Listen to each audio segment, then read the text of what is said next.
डहाणूत झालेल्या लव्ह जिहाद प्रकरणात आज सत्ताधारी भाजपासह हिंदुत्ववादी संघटनांनी डहाणू बंदची हाक दिली असून या बंदला व्यापाऱ्यांचा उत्स्फूर्त असा प्रतिसाद पाहायला मिळतो।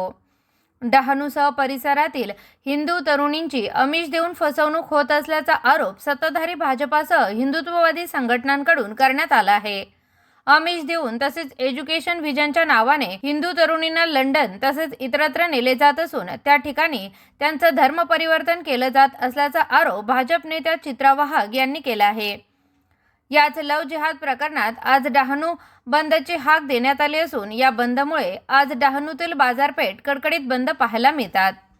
तर तुम्ही बघितलं असेल डहाणूमध्ये, डहाणू तो सोडा तुम्हाला घोलवड बोटीला गेलं असेल तिथे पण एक रिक्षा सुद्धा चालत नाही आहे। भाजी सुद्धा भाजीचं टन भेटणार नाही।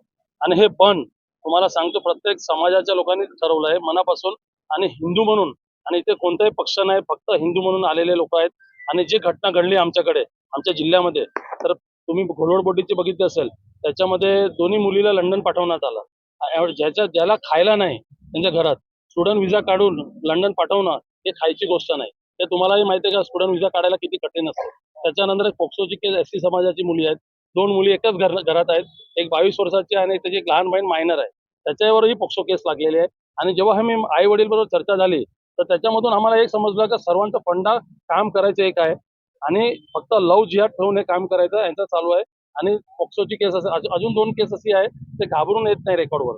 हे घटना 5 केस आहे आठवड्याची, मॅक्झिमम 7 दिवसाची आहे। तर अशी किती केस असतील बोईसर पालघरमध्ये। तर हे आमची एक सुरुवात आहे आणि हे सर्व हिंदू धर्मांना आव्हान केलं हिंदू धर्माने का आता तुम्ही नाही थांबले, लव्ह जिहाद नाही बंद केलं तर आता आम्ही रस्त्यावर उतरणार आणि उद्या परिस्थिती वाईट झाली तर अजून पुढे जाऊ, आम्ही पण थांबणार नाही।